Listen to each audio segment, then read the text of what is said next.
Hello, hello, hello. I forgot to turn my mic on. Anyway, how you guys all doing? Welcome to Mondays with Max. I am Max Voltage. And as you can see, it is fall weather and flannel is in full force. So there you go. It's a light flannel though. It's not really a heavy flannel yet, but I don't know. It feels comfy to have the old flannel back on. I'm sure there'll be times where I'll be like, nah, it's still too hot, but for right now, it feels good. So I got a lot to talk about tonight. I had a lot of time to think about things yesterday, and Flux Ergo was released today. Had a few hiccups. I'll share with my hiccup and what I found out, if in case anybody else has run into this little problem, as well as one of the things that came up on the Saturday night live stream with Hawk, as far as the real data with the power between proof of work and proof of stake. Regardless of all the other things that go along with it, let's look at the hard data with that, as well as looking at a whole bunch of things with regards to Flux. Definitely want to look at a bunch of that. And so let me roll the intro, and after I roll the intro, this stream was provided by FluxPools.net would like to announce a new weekly lottery for loyal miners that support their projects. As you might already know, Flux Labs is operated by the people from the Flux team, and their goal is to provide a safe and transparent mining experience. While the Flux project does not take directly from the pool, they do give a portion of their fees back to the Flux project because they understand that both the project and the miners are what make this pool possible. FluxPools is giving away nearly 5,000 Flux a month back to miners, and they've decided to reward even more miners during this time of uncertainty. The new weekly Flux lottery replaces the $1,000 per month giveaway and gives 5 lucky miners with a 95% uptime or greater $50 in Flux every week. There are 11 months remaining with over 40 chances to win. In addition, all mining and parallel asset fees are waived until October 5th. This is all on top of their weekly loyalty program. The giveaway prize will be sent directly to the mining address and nowhere else. So please do not mine directly to an exchange. Your rewards may be lost as a result. Please check out FluxPools.net for a great place to mine.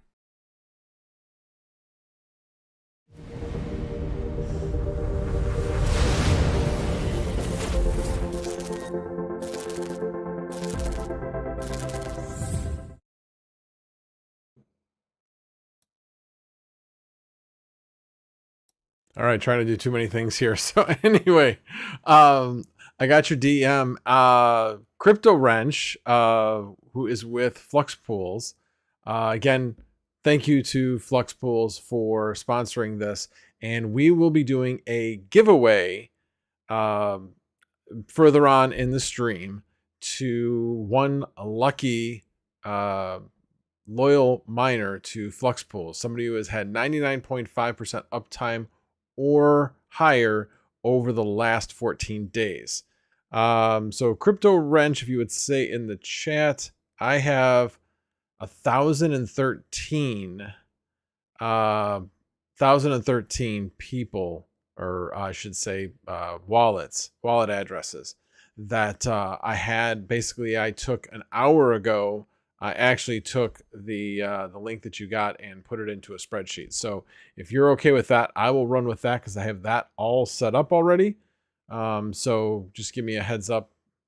Oh, thank God. All right. Yeah, I've got it all set up. I'm ready. That's one of the reasons why I was a little bit late. I was getting things set up for there. So thanks to Red Fox for giving me the excuse for being late. Anyway. So, alrighty, guys. So let's talk about, and I even forgot, we'll be talking a little bit helium tonight. I know, well, maybe Brian Hollywood isn't here and that's why he's not here. But anyway, we'll be talking about a little bit of helium tonight as well. But let me run down to see who is here tonight. Canadian Miner first. Thank you for being first. Kyle Rogers, Solar Miner. Let's talk about the information coming out tomorrow. That I'd like to know what you're talking about there. There's obviously news every single day, so I'm not sure. So anyway, Crypto Tito, Crypto Bedell, Mass Boost, Funwiser. Thank you for being a member. Appreciate it. Mass Boost, Chum Change Boss. Nice to see you here, and thank you for being a member. Alexander Fleener, Perkster, Dumpster Fire. Love that name. I just said Canadian Miner. Alexander Fleener, Perkster. I'll pass right past that. The Toxic Miner. Blue Dragon Mining, good to see you as well. And 4J, Unboxing Project. I was not slacking. I was just running behind. Anyway, DM Mining, thank you for being here. And yes, I am going live tonight, DM Mining. I saw your comment on my other video. Let's see who else is here. Trying to mine. Paul D. Well, kind of, I guess this is new to me, plaid. New flannel. But no, it's that thing. Well, that thing that has to change. And it hasn't changed. Has not changed yet. It will eventually. Anyway. Let's see. S. Chang, thank you for being here. Chris Hanley. FA Crypto Barber. And of course, the infamous Sunflower Mama. And let's see. Aragon Strider. 56. Thank you for being here. Patty Whack Miner. Toxic Miner. Sandman. And of course, Ildemaro Osechas, my favorite name of all time. Austin, thank you for being here. Hammer and Pine Home Services. Flannel rocks. Yes, it does. It does. T-Gig. And I got to start doing this earlier. It takes too long. Of course, Crypto Wrench is here. So thank you very much, Crypto Wrench, and for sponsoring the hash rate giveaway 1.7 1.7 kilosouls being given away for 48 hours. And geez, I had to scroll down. Big Wooly, thank you for being here. I'm in live chat only because Sunflower Mama reminded me. I'm honest about that. Anyway, Rapid Mining, thank you for being here. Tech Man, thank you for being here. Let's see. I know I just jumped past a whole bunch of people, so I apologize. Integra Guy, thank you for being here and being a member. And Automatic Beats, Edcar, the Wicked Stir. If I pronounced that wrong, I apologize. And I think that covers it. All right. Enough with the roll call. All right. Well, there are a number of things going on. I'm not even sure where to start. Well, let's start with a very simple thing, a very stupid thing. Yesterday I was like trying to I wanted to change my my minimum payout for fluxpools.net. And it's really simple how you do it. But I was like, I couldn't find it. I was like moving my mouse all over the screen and I just was stuck. So I thought, you know what? Maybe I'm not the only one that has gotten stuck on this before, as stupid as it is. So first things first, let's go to my Flux Labs pools dashboard. So this is how much I have mined so far on their pool. No, not a whole heck of a lot at this point, but I wanted to change the minimum payout. I had it at 10, wanted to change it to 7. Wanted to see some parallel asset payouts, and that's done weekly on this pool. So I was like trying to figure out, I was like going all over the place. I couldn't figure out where to do it. I'm like clicking on minimum payout. It's very simple. That little I, which for some reason in my mind was like, it's just informational. It's not going to do anything. No, it does do something. You click on it and then it brings up your minimum payout. You have to put in your rig IP address. It doesn't give you any hints like say Ethermine where it tells you like what the last 3 digits are. Got to know it. Not difficult. But put it in there and then change your flux and it will change it for you. Now I've already changed it to 7, so I don't need to do that, but this took me quite a while. In the process of somebody telling me how that worked. Thank you, Crypto Wrench. The other one was, and I knew that there was a way in the actual bat file, you can actually set it in there as well. So you didn't put up a chart or anything. Chart. Like, were you supposed to be showing us something? Because we can't see anything. Oh, sorry. I was actually sorry. Yes, I did want to be. Hold on a second. I forgot I didn't put that up. So yes, this is what the beautiful thing looks like. So let me go up here again. I was trying to figure it out on this page. Finally, somebody told me it's by this little I. You click on it, and there it is. Set minimum payout. You just have to know your rig IP address as well as the just what you want to change it to. You want to change it by large amounts, you can do it 10 at a time, or you can do it 1 at a time with the smaller one. So I thought that was a cool little feature as well. So anyway, that's all how that does it. You can also do it in the bat file. There is a setting within, at least within Mini Z, where you can set it that way as well. But I just find this way a lot easier. So anyway, I wanted to show you guys how to do that. Definitely love the dashboard. Love all the data. So thank you. Although I generally like the summary better than the, well, that's interesting. I didn't even notice. So my rigs must have gone down last night. Interesting. Yeah, I wonder if I lost power downstairs or something. Anyway, did not realize that. But anyway, but I do like the summary view a bit better. So, alrighty. Let's move on to the next thing if nobody has any questions on that. Let me see if anybody has tagged me in anything. No, I'm just going over HNT tonight, not Chia.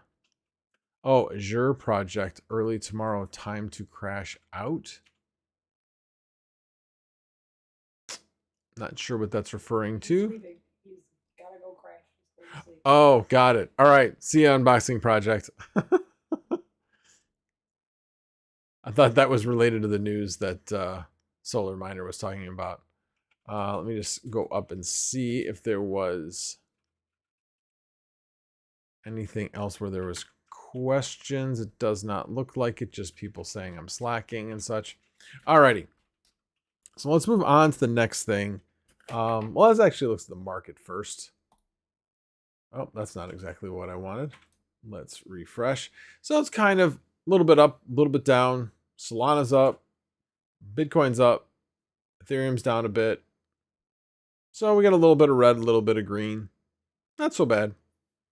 USDC is almost purely pegged to $1. So a little bit above $1. So all's good with the market right now, I think. And of course, what is on everybody's mind is, when is the merge going to happen? That's a very, very good question. According to When Merge, we're looking at almost exactly 2 days, which would be Wednesday night, right about this time, which would be perfect because then I can live stream. So I'm hoping to live stream on Wednesday, basically, show what happens with my mining pools. I may try to switch, like right as I get home from work, try to switch to a couple different mining pools to see how different ones may react. Yeah, I'll lose on a little bit of mining, but that's not that big of a deal. I think it's good for science. I know that Two Miners said that they were going to continue to show shares afterwards. I think it was Two Miners that said that. And although you wouldn't gain any Ethereum out of it, but until they're absolutely sure that the chain is off, they would continue to do shares until they found that out. But anyway, so there's that. All right, so there's When Merge, and then you have, so that's only one opinion. And the one thing I find interesting is it's based on the hash rate that is down here, which is 907 terahash. Except the network hash rate is lower than that, which would lend us to believe that it is going to be later than that. So let's look at the next one. We're on the verge of the merge. 1 day, 20 hours. Yeah, I don't think so. I think that's way too early. I think that this is based upon a much higher hash rate. So anyway, I think that that's way too high. Now here's the one that the devs say to look at. So the current daily hash rate is 855.6 terahash. With that, TTD would be achieved Thursday, September 15th at 5:25 UTC. So that would be about, if I'm got my UTC correctly, it's, I believe, 11:25 at night. Of course, I'm going to look that up. So UTC to Central Daylight Time.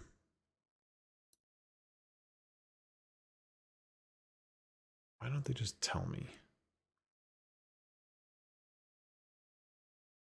Actually, that says 7 hours difference. Even better.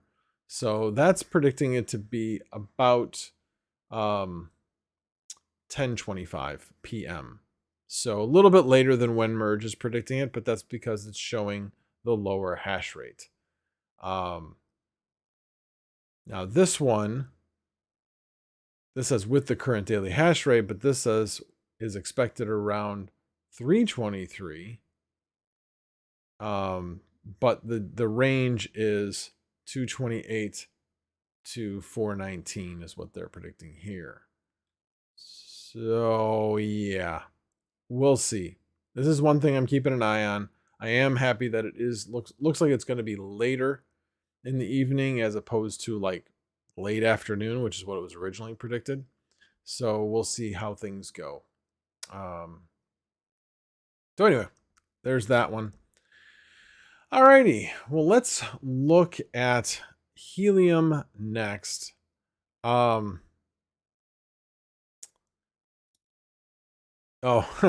Strider. It's not about the profits, it's about the content now. You're a YouTuber. Well, yes, that's true. We all do want to make profits, but at the same time, there's for science. I'm going to do it for science. At least that's the plan. I don't know how long it'll take to set all that up, but definitely want to do that. So anyway, let me minimize this so I can actually see what you guys are seeing. Let me move this down a little bit. So, oh, Mining King, thank you very much for the $1.99 super chat. Very much appreciate that. Well, I did just max it. I maxed, I don't know, what did I just max? I did just max it. Anyway, that's the new thing, JGI, just Google it. Well, some people have started a coin, just max it. Anyway, if you've been on Saturday Night live streams, you'll understand because somebody brings something up and I'm sitting over there Googling it to try to figure it out. Anyway, so Helium, there's been some developments with Helium. It's actually had a nice little bump. I mean, it's still way down, but it's not down as far as it was. But they have what's called HIP70. So what HIP70 is that it is basically going to now run on the Solana blockchain technology instead of its existing blockchain technology. And anybody who's been involved in Helium knows that that's kind of been the crux of all their issues. They haven't been very reliable. They can't seem to handle high amounts of transactions. They've had a lot of issues. So what they have done is they've created this HIP to say this is the direction that they want to go, which is replace their blockchain with the Solana blockchain. So what does that mean? Basically what it means is you have what are the four pieces of the Helium blockchain? You have the proof of coverage, you have payments and identities, in other words, wallet addresses, and data transfer. Data transfer is what it's built for. Proof of coverage is proof of concept, I guess, letting people know where all their coverage is. And that's basically how all the miners make money, is through proof of coverage mainly, but also through data transfer. But the payments and identities are where Solana comes in. And this is where their problems have been in processing all of the intricacies of a blockchain. So what does that mean for Helium? What that means is validators will go away. That's a good thing. Validators, we can just get rid of them. We don't need to rely on them. That's a good thing. So basically, Solana, all that stuff will all move to oracles. And then proof of coverage and data transfer will communicate with the Solana blockchain technology. So the one thing I don't know for sure is, I'm assuming this doesn't mean that it's actually going to run on Solana. I'm assuming it's running on Solana technology, but I could be wrong. Maybe it's running on top of the Solana blockchain itself. That part I wasn't really sure. And it just says Helium runs on Solana, so maybe it does run directly on Solana. But anyway, I think this will be a very good change for Helium. I certainly think it can't be any worse. They've definitely had tons of problems with ups and downs and things not working properly. And hopefully Solana will be a bit more reliable than it is today.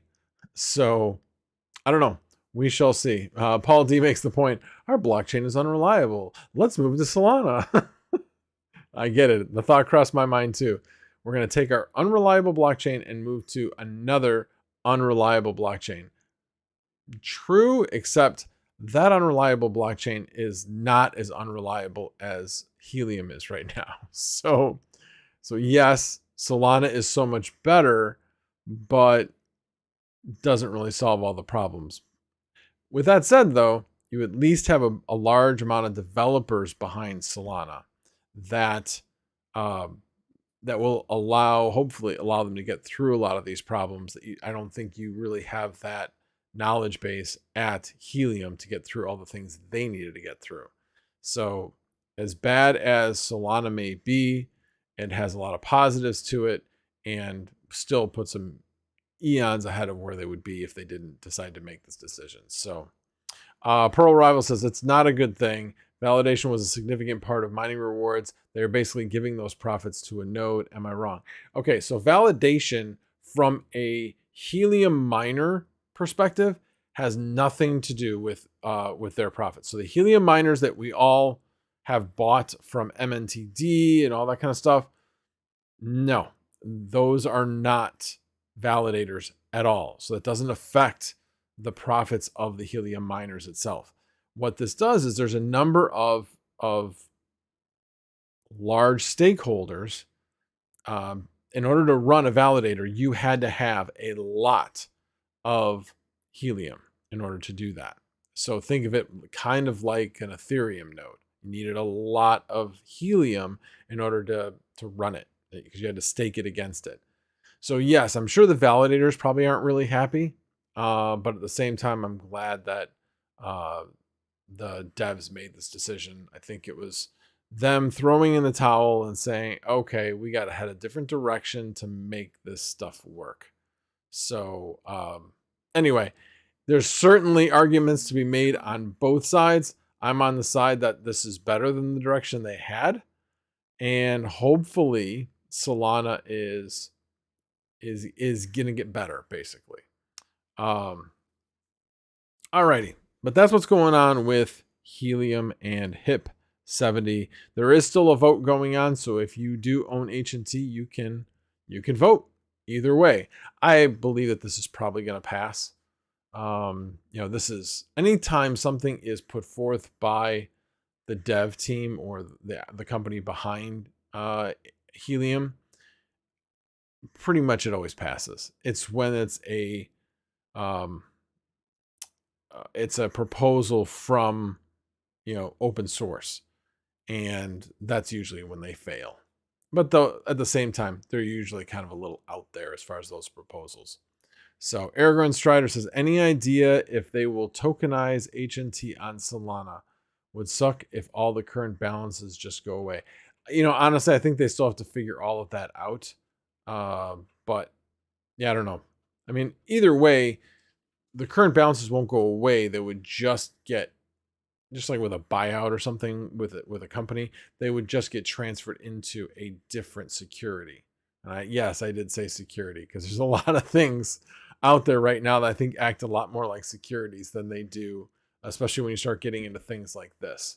But anyway, that's neither here nor there. I don't think the SEC is going to mess much with this stuff. Only the big currencies I think that they will mess with mostly. Although there were the 10 that the SEC called out as being security that were relatively small. So who knows? Mining King says, so I need only 717 months to pay off my gold MNTD. We are on a roll now. Well, that's awesome. 717 months. That's all. You should be loving life with that. Just build a flagpole in your backyard and stick the antenna on the top and you'll be good. That's all you need to do. Yeah, Aragorn Strider would prefer they figure out the plan before the vote. Yeah, this is Helium we're talking about. They don't work that way. They don't work that way at all. It's all about which direction are we going to go. We only have partial information, but we don't want to put effort into this unless we get approval. And I put that in air quotes. Anyway. Alrighty. So let's move on to the next thing. Oh, okay. So going back to Flux. So I tried claiming my Flux Ergo. And let's just say it didn't go so well. Oop, wrong thing. That was my calculator, which had zeros on it, so no big deal. But this is what I wanted to pull in, which was my Zelcore wallet. And if you can look up here, this was the time I tried to, I actually did, it said it went through, I tried to claim my Flux Ergo. But if you notice, you may not be able to read it, but it says no payment note. So something about it didn't go through, and I do not have Flux Ergo in my wallet at all. So anyway, I've been talking with a few people on the Flux team, and basically this is not the first time it's happened, and they get it resolved. I'm not all that concerned about it. It's going to be at least a few days before you can do anything with your Flux Ergo anyway. So anyway, they end up basically bouncing it back to you so you can authorize it, or basically redo the claim. So I'm waiting for that to happen. In fact, let's just double check. Make sure that nothing has changed. No, nothing's changed. It's the same. So not sure what happened there, but they're going to resolve it. I'm confident. Got a few key people that are looking at it. I'm not the only one that this happened to. So that's the whole reason for me bringing it up, is in case you are one of the people that was lucky like me and got stuck in this no payment note in the payment. No worries. Flux team is working on it, so they will get it resolved shortly. So anyway, that's what's going on with that. But for those that haven't claimed their Flux Ergo, it's a very easy process. And I'm actually going to switch over to where a video where I did went through the claim process. So basically, let's see, it should move here quickly. I went through the process pretty quickly. There it goes. So then you go over to Fusion. You click on apps, go to Fusion, then go up to the upper right, click snapshot claim, and then select the Flux on Ergo, select your wallet, and select where you want it to go, and then click preview. So I had 108, cost 6 Flux to do it, so I'll get 102 back. Then click preview, and then it tells me exactly, and then claim snapshot, and it fails a lot. So I did this for about 15 minutes and kept going until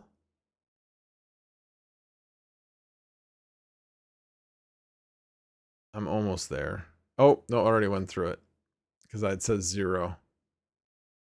All right, here we go. Claiming them out. So I'm like clicking away. And there's going to be a couple of windows that flash up. That was actually, you could only see one, but there were actually 2 windows that flashed up. And then it said 0 Flux. But like I said, it didn't actually show up. It shows up in the wallet that I did do a claim, but unfortunately, it doesn't actually, it isn't actually in my wallet. When I try to click on the actual, what do you call it? The actual transaction information, like show in Explorer, it basically says that the transaction doesn't exist. So anyway, like I said, they'll figure it out. Not worried about it. But I thought, like I said, I thought I would share it just in case somebody else was having an issue. All right. We are half hour into the stream. So let's go ahead and do the Flux hash rate giveaway. And actually, I'm kind of curious how many people are in the stream. 109. Nice. Okay, cool. That's usually about the amount that I typically get. So let's go ahead and do that. So let me bring up, here are all of the addresses that had 99.5% uptime or higher in the last 2 weeks. It goes from 2 all the way down to 1,014. So, oh, sorry, I did not change it again. All right, let's try that again. So here is the list of addresses with uptime greater than 99.5. This goes all the way from 2 down to 1,014. So I've set up a random number generator from 2 to 1,014. So let's see who the lucky winner is. Drum roll, please.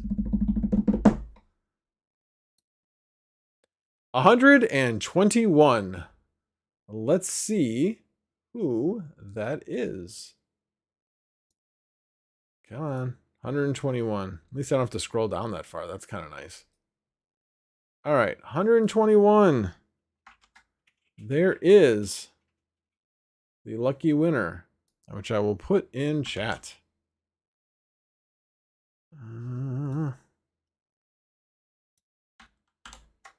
And no, I'm not sharing how many soul. Oh, Crypto Wrench says how many souls are they? Okay. I wasn't going to share that, but sure. I can share that. If I can figure out how to unhide what I had hid. I know what I need to do.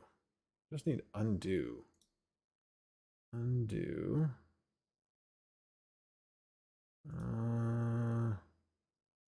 Undo optimal width. Undo hide columns. So 112.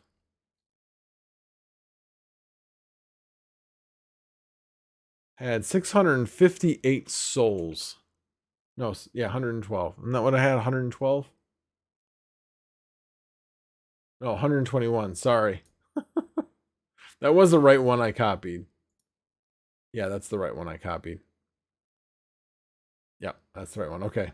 Actually had only 235 souls, I'm rounding.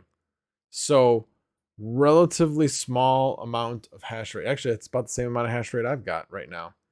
So, I still got the majority of what I have on Ethereum right now. But congratulations to whoever that is. Be on the lookout for some extra hash rate coming your way. Your hash rate will go up significantly. I'm sure this person will notice that they'll go from 235 to 1935 souls per second. So that will be quite the increase. So have fun with that. Is there anybody in this chat? Was that their address by any chance? Let me know if that is your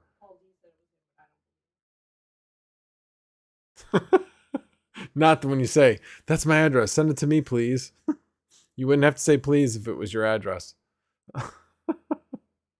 Anyway, I'm sure the odds of it being here are pretty small. That was 1,014 and I only have 100 people in here.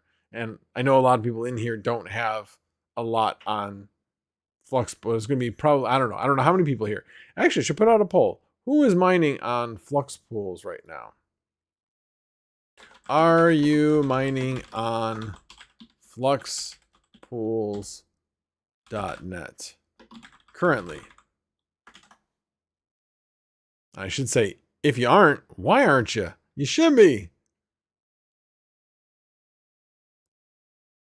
All right, there's the yes no poll. All right, mass boost, not it. So, alrighty, that's that. So again, thank you to FluxPools.net and Crypto Wrench for providing that hash rate to one of their lucky miners. I think that's awesome that they do loyalty stuff like that. All right, let's get into, now that Hawk's here, let's get into the numbers behind the Ethereum power of POS versus POW. So I went through and I used some pretty extreme examples to show how much different the power used will be. Okay. So first off, the assumptions I used were that each node will average 100 watts. If it's averaging 100 watts, you aren't doing it right. It should be averaging less than 20. But I said, for round numbers, let's do 100 watts. Also, on the proof of work side, I assumed efficiency was 1. We all know efficiency overall is not 1. It's probably closer to 0.4. Certainly no higher than 0.5 overall. But again, for the extreme example of trying to make proof of work look as good as possible and proof of stake look as bad as possible, I'm saying that each node is 100 watts and each average miner has an efficiency of 1. I'm afraid to give you a wrench, Hawk. Anyway, hey, you walked right into that one. Anyway, so there are 422,000 nodes right now. 422,000. So at 422,000 at 100 watts, that means it's 42 megawatts. And again, these are all instantaneous measurements, not over time. Over time, it's the same time. So that doesn't really matter. It's all about what it is at this instant, and it's averaged over time. So 42 megawatts. Okay. That's 42 with 6 zeros. Okay. Now, if we look at the hash rate, I mean, even so, I was basing it on 1 petahash. But actually, it's even worse than that. Yeah, it's really even worse than that. So if we even just said it was 1 terahash and it's a 1-to-1 basis, that means that's 1 terawatt. 1 terawatt. So remember, it goes mega, giga, tera. So that's the direction, and then peta obviously is above that. So if we just said that it was 1 terahash, that means 1 terawatt. Okay? 1 terawatt. That's a lot. Okay? So 1 terawatt is, remember, megawatt, then giga, then tera. That's 12 zeros. We're talking multiple, well, over 1,000, basically 2,000 times greater power to be used using proof of work than proof of stake. The numbers don't lie. Now, with all that said, why is that? Okay, people are like, oh yeah, because proof of stake's way more efficient. Well, no. The reason why is because it's self-limiting. Not everybody's going to be able to have 32 ETH. They also don't allow just anybody to get on the network like very, very quickly. They scale it in, which again is another way of making sure that not too many nodes actually get online. So they are taking steps to make sure that they will limit the amount of nodes. If the and the other part of it is, think about it this way. You know, actually Chump Change brought up a good point. And it's actually, I don't even know where he got the 3 times halvening. It's way more than that. Way more than that. As far as the amount of rewards that are going out.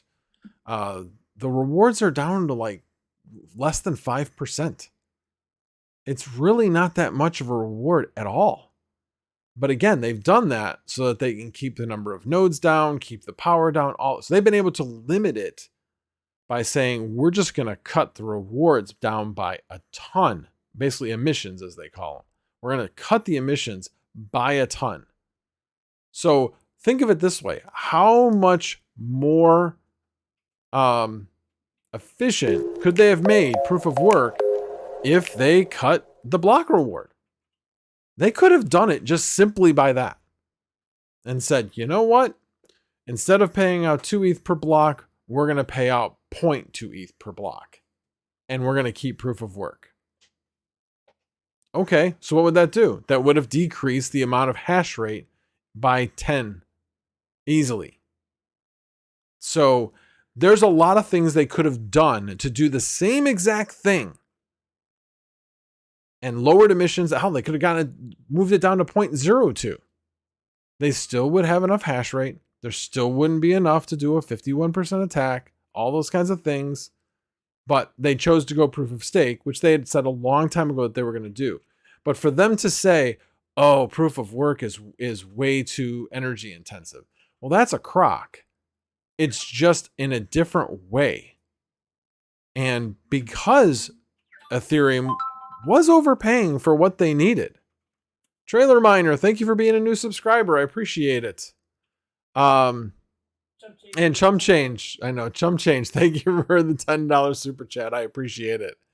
So anyway, so I'm not trying to say that proof of stake is better. What I'm saying is that the numbers they're throwing out are accurate, but at the same time, it's not relevant, honestly. You could have made proof of work as efficient by lowering your block reward. Yes, miners would have been furious, but it'd still be proof of work. It just wouldn't be as profitable and would have used a lot less. I mean, and you would have kept your network more secure. Anyway, it's water under the bridge, but I did want to throw that data out there because we were talking about that. But that is, in fact, am I agreeing with Hawk?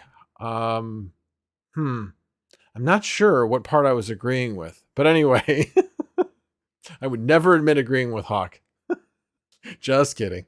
Anyway, I should have had Hawk on tonight when I went through that, but oh well, so be it.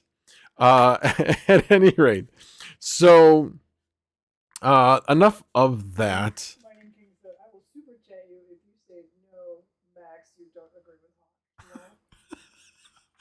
That's pandering if I did that. So I do not pander. Although it is tempting. See, that's the thing. Now you just made me say I can't say that, even though I want to say that. So anyway. What's the security relation? I didn't really look into like what would it mean to security if they lowered the proof of work block reward down by so drastically. Not really sure. Thank you, Hawk Crypto. I appreciate the $4.99. Totally not kidding. I want a wrench. Maybe. We'll see. Maybe next time. Oh, that's another one? Oh, thank you, Chum, for the $10 super chat. I see that. I love that rolling on the floor. Hawk's not even in here, and I can manage to troll him and trigger him. Anyway. Chris Stewart, thank you for showing up. Appreciate it. Grandolph Gray, thank you for being here. Anyway, alrighty. So that's where we are with that. So I wish I could find the article. I wasn't able to find the article, but and I don't know if Jeff Key is here or if maybe Crypto Wrench has this, but there was a State of the Union where Dan came out and said like what the revenue targets or revenue forecasts were for Flux. And it was pretty impressive with the growth. And basically it was like 330 some odd % per year, I think. Anyway, it was impressive. So far with where they said they're ahead. See, Hawk, I can't show that. Well, what's really funny about that, Hawk, Chump is the one that hid your message.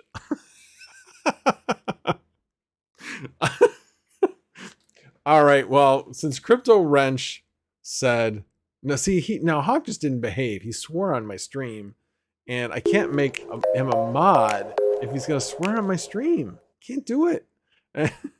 Anyway, Crypto Wrench, thank you very much for the $20 super chat. I appreciate it.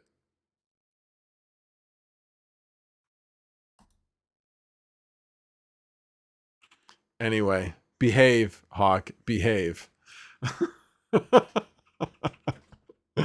Anyway. Okay, so Mass Boost says, the only thing I can give you is a... Oh, somebody hit it. Anyway, I missed it. Anyway, alrighty. Oh, was it? Oh, I missed that. Anyway, do you see now, Hawk? Do you see? Are you happy now? I've never had somebody pander so much for a wrench, but I guess I should be honored. It means that much to you. I do appreciate that. Anyway, love you too, Hawk. All right, let's see what else I had tonight. Like I said, I had a whole bunch of things lined up. And I probably won't even get to my solar talk. I'll probably try to make that into a separate video, but I will be putting out information regarding solar and all of the, I call them gotchas, just things that you want to know regarding buying solar. There are a lot of things that people don't think about. Well, I will go into a little bit of this. So I've been asked by a number of people like, hey, you're looking to buy I'm looking to buy solar. What are some things to watch out for? Those types of things. So one of the things to keep in mind when you are shopping for a solar provider is to keep in mind what they are trying to do. Bottom line, they are trying to sell you the biggest system while still making it cash neutral. They believe that people will buy the solar system if, let's say, if they were able to finance it over a number of years and their bill is $100, but now it's down to zero, but you're paying $100 for the solar, or somewhere maybe slightly saving some money. A lot of people like the idea of, hey, I'm going solar, I'm doing things good for the earth. And so they believe that if they can just get to that point, then they're good. The problem is that isn't always the best solution. In fact, most times it's not. What you want to really look out for is a number of different things that I will go over in a future video, but all of it goes back to what are they trying to do? They're trying to sell you a system where it is cash neutral to you. Therefore, you have a solar system, you are producing power for yourself, and immediately right now it's cash neutral. While in the future, as we've seen, energy prices are just going to go up anyway. So in the future, you can save money. So anyway, knowing that puts you way ahead of so many other people. When they get this, you're like, wow, this sounds great. Yeah, it does, but it could be much greater. You could be cash positive. You could make sure that your financing, it makes more sense. Yeah, there's a lot of different things. And like I said, I'll go over it. That's going to be a much, much longer video. I went over that. The website for checking to see if the roof is a good for solar. Oh, what is that? And I know I've shown this to a number of different people, but it doesn't have. So anyway, Sunflower Mama was just asking what was the Project Sunroof. Yep, Project Sunroof. Anyway, so she's gonna post that video. That's a great place to start. And one of the things to really watch out for is look at your roof and find out which surfaces of your roof are good for solar. We actually have somebody in our neighborhood. Sorry, I'm gonna go stay on the subject for a little bit longer. We have somebody in our neighborhood that has the worst solar installation I have ever seen. It is unbelievably bad. And you say, well, how can it be bad? Well, their house faces south, and they have solar panels on every single side of their house. So on the north side of their house, they have panels, which is bad. They're, like I said, look at your house on Project Sunroof and look at the north side of your house, and it's not lit up. Unless, of course, you live in the southern hemisphere, and that's completely different. But anyway, you get what I'm saying.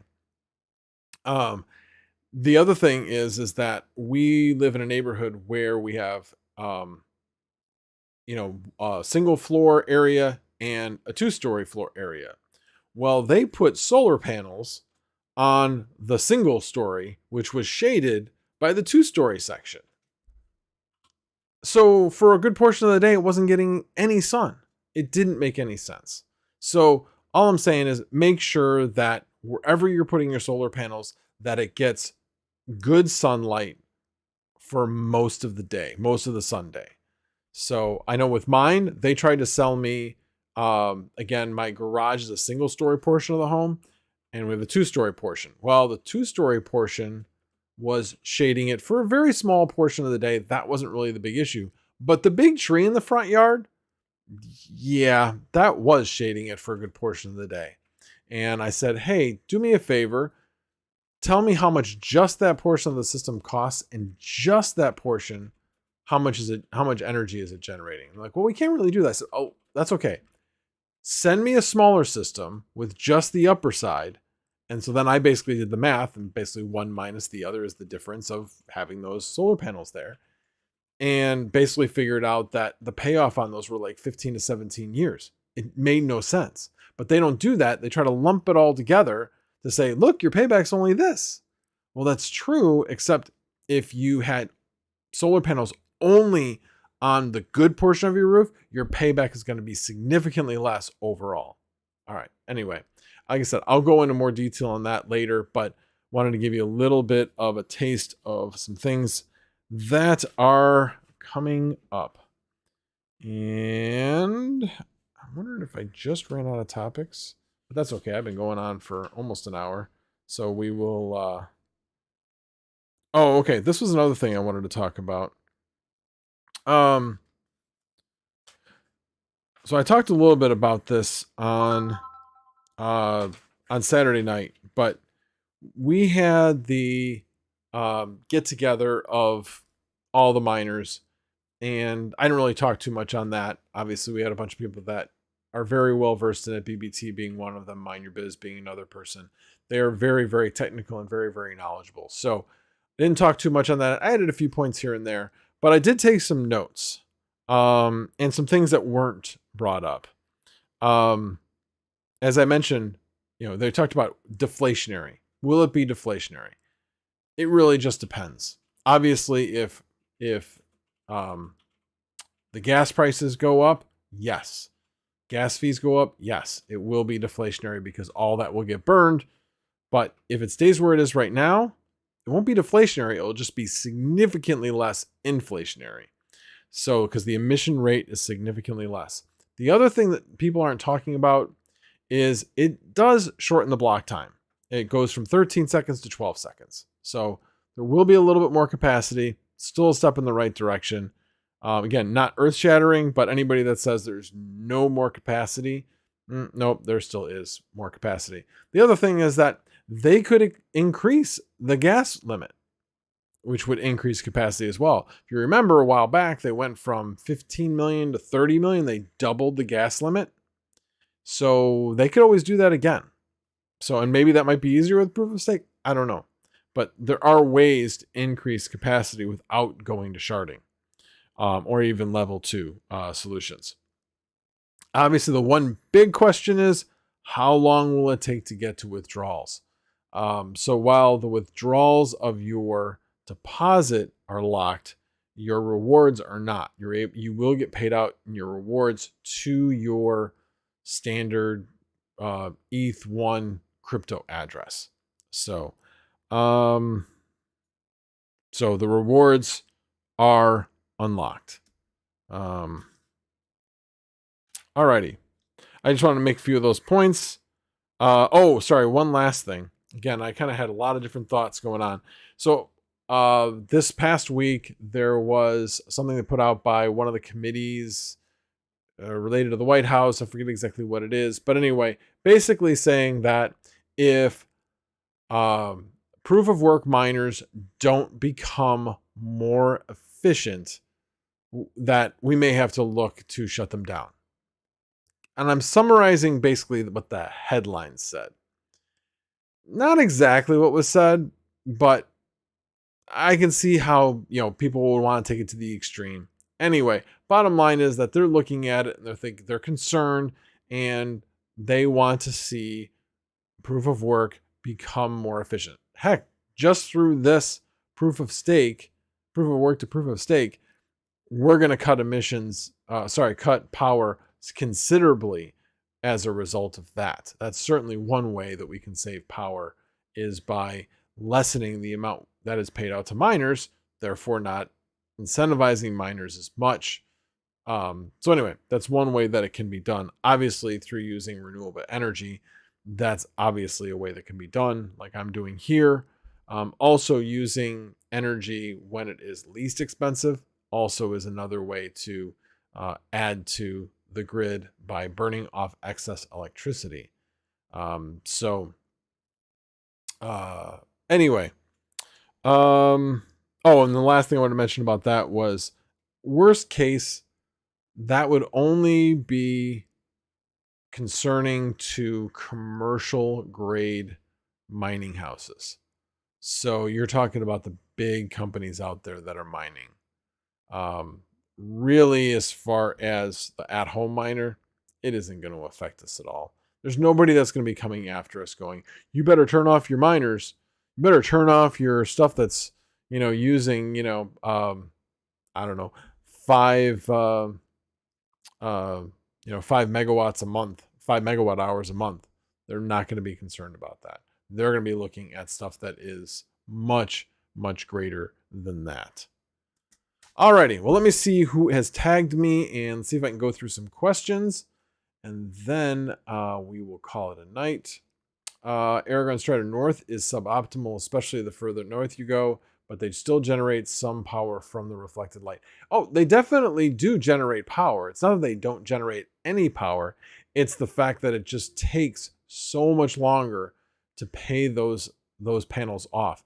In my opinion, you are better off putting panels in the best spot on your house, and then every 5 years, when the technology gets better and you can fit more kilowatt of panels in the same amount of space, you're better off changing them out at that point, because the efficiency on your panels will have dropped, and you probably almost paid them off in 5 years. Again, just the panels I'm talking about, because remember, you're going to reuse everything else, and everything else is still very expensive. Your inverter, your microinverters, depending on what you're using. So all of that is reusable. So anyway, let's see what else. New England Crypto, you're welcome. All right, let me scroll up. That's fun. You said you'd make it into a video, Big Wooly. I'm not sure what I was talking about at that point. God, man, what have I created with Hawk? Anyway, there's a wrench for you. There's a wrench for you. I don't know. I went up. I scrolled up a bit. Anyway, oh my God. When he comes in here, everybody kind of goes off the rails with some of the things they say. Okay, so Paul D says, is solar, I'm assuming means worth it if my roof only slopes east to west? And is panels facing the street bad? Okay, so panels facing the street, that depends on the city or homeowners association that you're in. In my town, homeowners associations cannot really do anything about it with homes. I don't know about, I think with townhomes they can, because technically you don't really own the roof. It's part of the association. So the association would have to get involved in that. But anyway, with just homes where you actually own your house, but there's an association, that's different. In our town, we are very pro solar panels. So they're proud of that. So anyway, Jeff Gee, good evening. So as far as east-west, I would say you have to go over the numbers to really decide. I mean, obviously, if you had a southern facing roof, that would be ideal. But like the person behind me has east and west, and he only put them on his western facing roof. Certainly would say, well, it depends. For me, because the afternoon has the highest cost of electricity, and we have net metering, like completely net metering, 100% of what we would be paying for electricity. If we put it into the network, that's exactly what they're paying. And I have variable rate power. So if the cost of power is 20 cents and I'm putting that power back into the network, they're paying me 20 cents. But if I'm mining at night, it's only costing me 5 cents. So that's one of the strategies I'll be using, is letting the solar panels put power back into the grid at night and then mining at a much, much lower cost of power. So making out that way. So yeah, Paul D, definitely I suggest if you can use it, use that Project Project Sunroof? I don't know. She's 4 seconds behind. What? It said, What was it Project Sunroof? Yeah. Yeah, Project Sunroof. That was what it was called. I always forget. I always have to look it up. Oh, there it is. I scrolled down. There it was. Sunroofwithgoogle.com. All right. Let me scroll up a little bit more, see if I missed anything else. Again, thank you to all the people that super chatted tonight. Very much appreciate it. Oh, did I? Well, thank you to all. They already disappeared. I know. I suppose I need to keep those up a little bit longer. I can set that. But thank you to all the new subscribers. Very, very much appreciate it. All right. Now I'm scrolling down to see what the new comments are. Adding, S. Chang says, adding mining operation to solar system will accelerate ROI. That's true, actually. Like I said, in my particular situation, it will make a big difference to let the solar feed the network at the high cost of during the day, and then just use it when it's at cheap times at night. And then Pearl Robin says Power Home Solar renamed its company Pink Energy after being caught offering panels on both sides of the house. Oh my gosh. Yeah, I know who did it. It was Sunrun. That's who did it to the person that lives down the street and around the corner. Yeah, it's just really sad, honestly. All right. Big Wool. No, not reading Big Woolie's comment. Nice try. You almost got me. So Blue Dragon Mining says, so these big mining centers just switch from mining to become a data center. Yeah, they definitely could. I mean, data centers are popping up all over the place. I mean, heck, you could switch to being, an Ethereum node operation center. Do that too. Brian Hollywood, happy flannel season, Max. Well, thank you, Brian Hollywood. I appreciate that.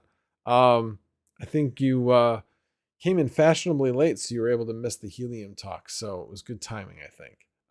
Anyway, thanks for being here.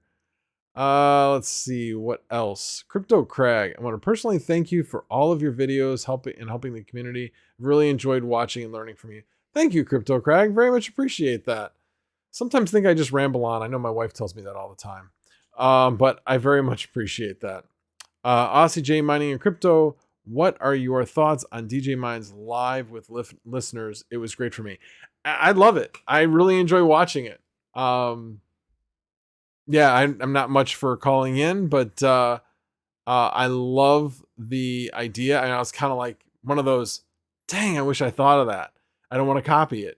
But yeah, if you have not seen the call-in shows with DJ Mines, highly recommend it. Love the format. Yeah, the last one, if you haven't seen it, check it out. Check it out. Be surprised at who can call in. And I know when he did this, he didn't do it to attract like big names. He did it to talk to his followers and get maybe some small YouTubers a little bit of airtime and whatever. I understand why he did it, and it'd be great if it was just that, but I think it's turned into more than that. So just awesome. So good job, DJ. I don't think he's here right now, but yeah, love that format. Yeah, sorry, Big Wooly. Paddywhack Miner, any wisdom to impart related to wind power? Okay, so I've looked into it. And I will definitely bring up this channel, and I don't get anything for referring it. It's called Undecided.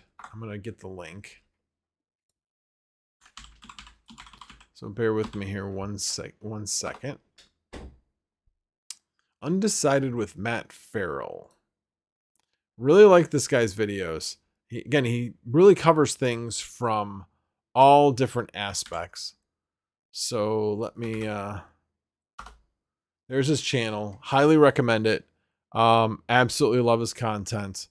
He goes over a lot of things related to power, his solar.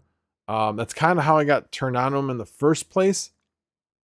In the fact that I was looking at going solar and his name popped up, and then I just got like so engrossed in his content. Puts out only one video a week, but it's well produced and well researched.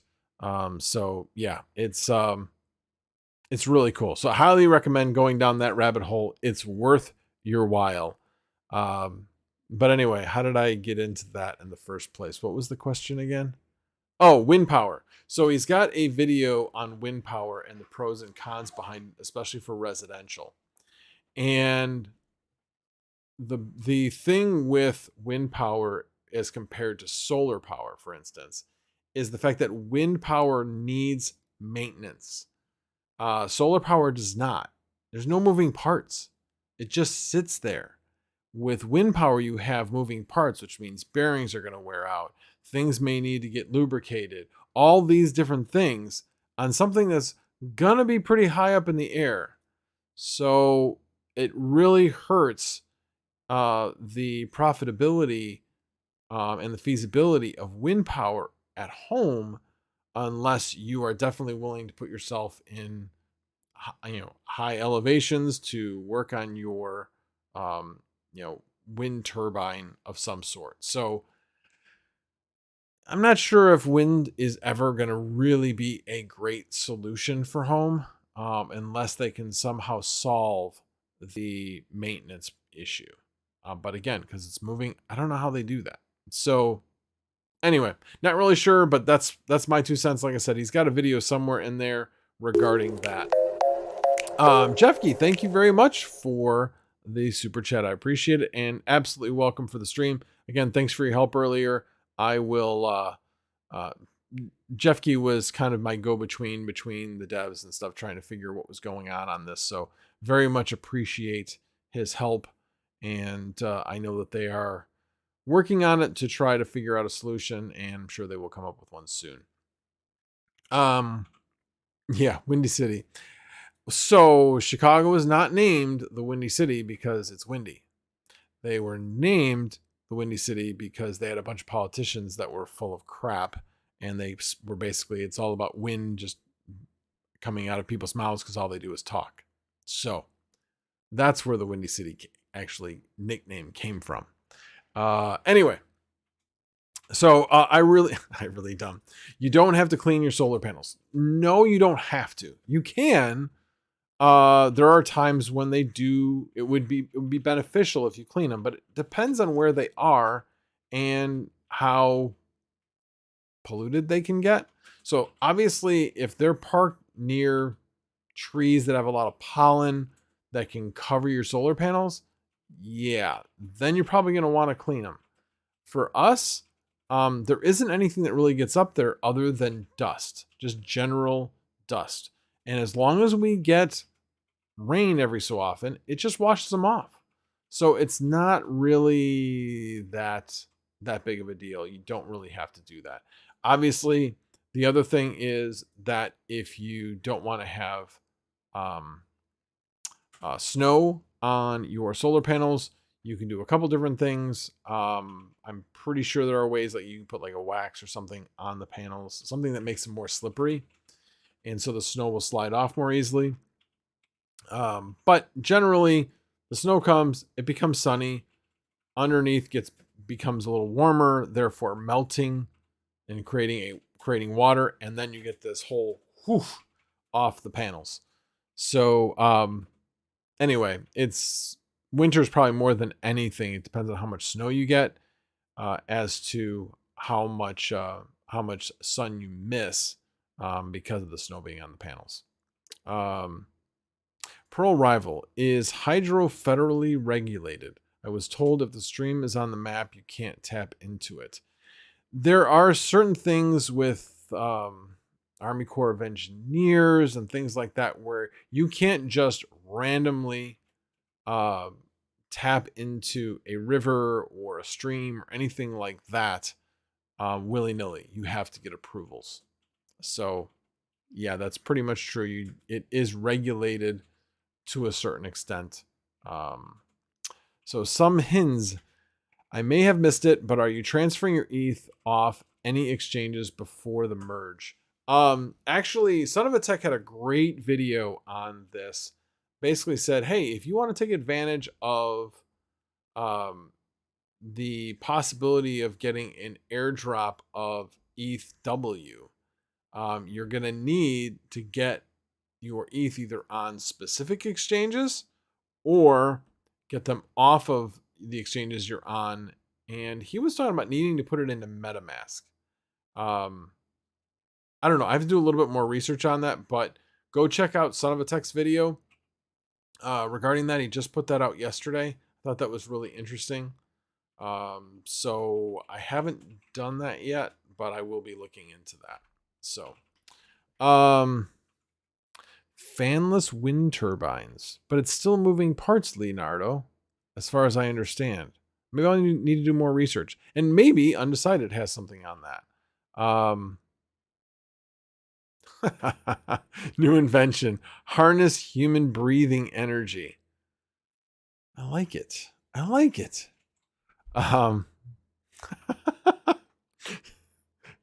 Thanks. Am I wrong? I can talk a long time, I guess. Alrighty, let me just make sure there aren't any more questions. Yes, Blue Dragon Mining. Yes, the first day of cooler temps. Absolutely, I'm breaking out the flannel. I gotta check this out. So 5 gigahash in my basement. And one moment, please. It is, hold on a second. I gotta get this out of the way so I can see. Can you see that? There we go. 77.7 degrees in my basement. Only 46% humidity. It's beautiful. It is hammering away down there.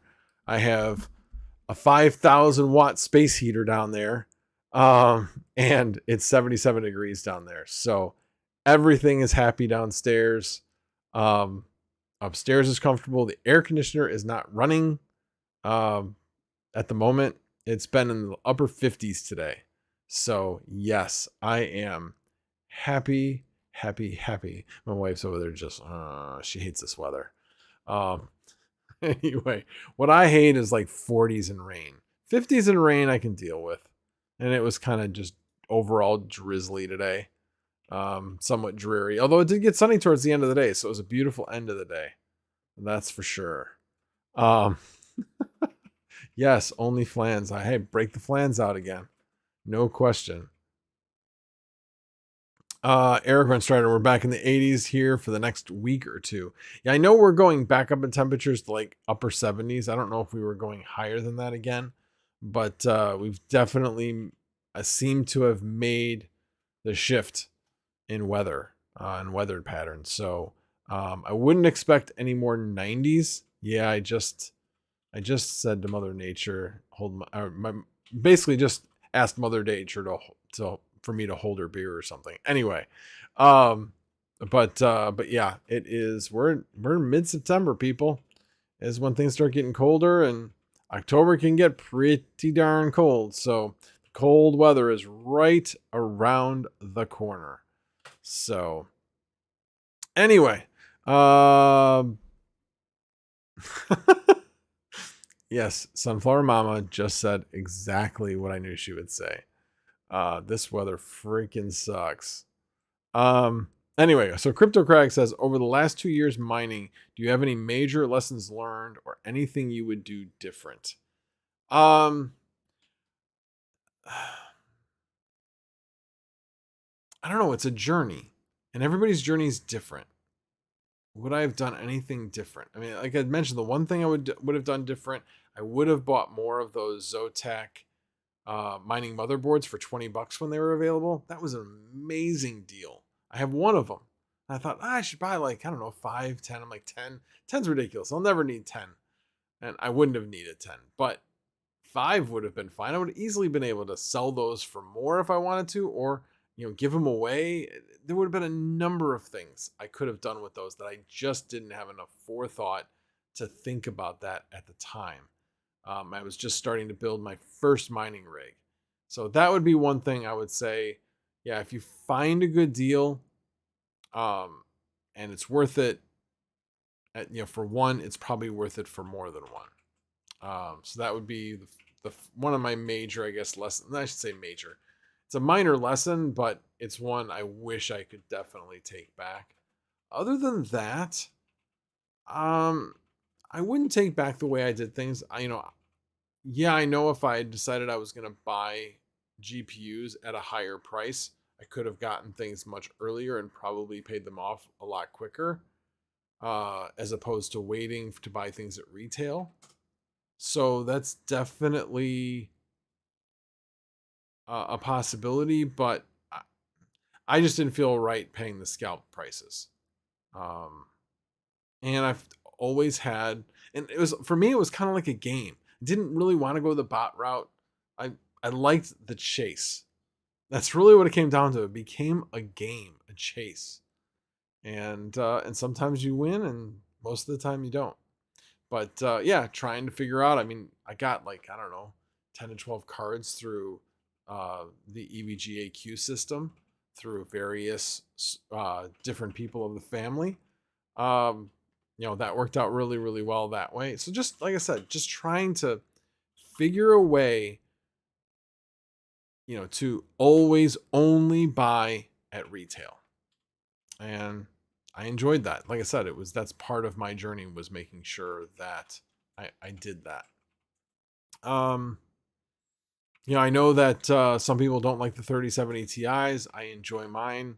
Probably will be moving some of the 3070 Ti's up to our computers since I've had them mining. But because of what we're going to be mining going forward, I'm like, you know what? It's time to enjoy some of the hardware that we've gotten, and I've left some of my really, really nice cards in mining rigs, and now it's time to put them in computers. So I will be doing that over the next couple months. So I'll probably be streaming that as well. Yeah, I really don't have any regrets. I mean, the community is awesome. The community, I don't know about you guys, but it's what helped get me through the pandemic. It was, a rough time for everybody, but yeah, I don't know. That's the one thing I can say, is that the community has just been absolutely amazing. People I've met online, some of the absolute most generous people I have ever met. Anyway, so not trying to get too sentimental here, but yeah. Yeah, you sound like you ignore us. No, that's no, I still will see all you guys. This isn't a farewell or anything like that. It was just, thinking back on the journey, and like, would I regret anything, or would I change anything, or what were some lessons learned? Yeah, everybody's lessons learned are going to be different based upon their circumstances. I wouldn't change the way I learned things, the way my setups changed, the way my basement changed. All those things that you learn along the way, it's just interesting, and I wouldn't change any of that. I wouldn't say, well, I just wish I'd done it all that way in the first place. No, that's part of it. Part of it is that journey and that learning in how do you do things differently. I mean, a great example actually is Mining King. If you haven't watched this video from today, I have not. I know what it's about. But, he went from, I can't mine in my garage, I'm sending all my stuff to go get hosted somewhere, and then rebuilds his garage and figures out a better way to do airflow. And now he can mine in his garage. So take that for what it's worth, but that's part of the journey, is figuring out how you are going to do things differently than the next guy. So anyway, alrighty. Well, with all that said, I have rambled on for, almost an hour and a half. Alrighty, guys, definitely a long stream. But again, appreciate you guys all being here and sticking through it with me. And I will see you again next Monday, and hope to see you also on the Saturday night live stream, as well as keep an eye out. I probably will stream on Wednesday night with the merge, depending on when the merge happens. If the merge happens too late, it's gonna be really difficult to get up on Thursday morning. So we shall see. But anyway, alrighty guys, until next time, we will see you later.